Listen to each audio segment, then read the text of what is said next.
banned for a couple days there, but I wanted to go briefly. Trauma is change that you don't choose, and healing is change that you do choose. Because see, trauma changes us, especially from when we were little.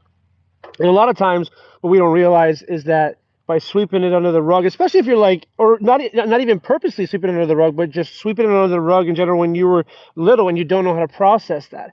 It's going back and revisiting those moments, whether it was big T or little T, because there's big traumas and small traumas. Maybe it was a trauma that you got abused by your parents or molested, or you went through a divorce. And we got to realize that when we don't deal with those unprocessed traumas, the body still keeps score. So a trauma can manifest itself in you're an aggravated person, or you have a short temper, or the fact that you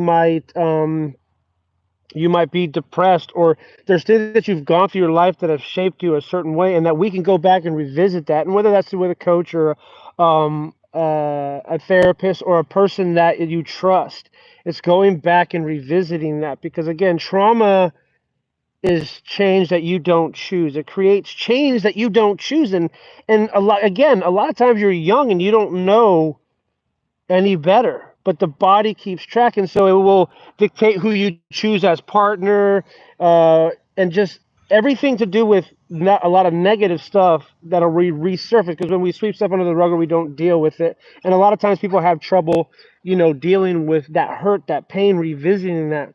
And one of the things that I've heard many therapists say that is very helpful is to write a letter to the person that offended you or that did something wrong to you, whether it was molesting or whether it was abusive verbally or physically. Like one of the things that I went through was traumatic in my childhood was that my 6 through 12 years of my life, my dad was extremely strict Christian, and he believed in, spare the rod, you hate your child. So I was always getting spanked. So that created a feeling in me of not good enough. And my whole life I was always wondering, I'm like, why don't I feel good enough?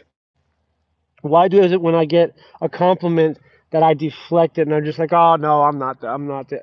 So my feeling of not good enough has affected me in a negative way, and I'm working my way out of it, knowing that I am good enough, that you are good enough, that it doesn't matter what happened. You were a kid, and even when you were 12 or whatever had happened, you didn't know any better how to deal with that. But now as an adult, you can go back and reparent that version of you, that 5-year-old, that 6-year-old, that 12-year-old.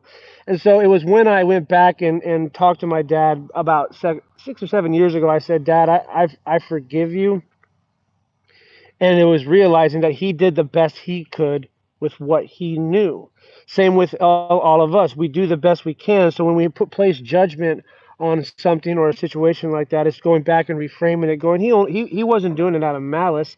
He did it because he didn't know any better. But then in certain circumstances, to get it out of your body, because your body keeps score, I would advise you to go and write a letter to that person or persons. Like it could be 10, 15 letters. And whether you send that letter off and you say everything that you need to say to that person, cuss them out, do whatever, but get it out of your body. And then you learn and go, God, help me to forgive this person and to release that. Because when you carry that on, it's a weight on you. We got to realize that unforgiveness and anger and bitterness only weighs you down.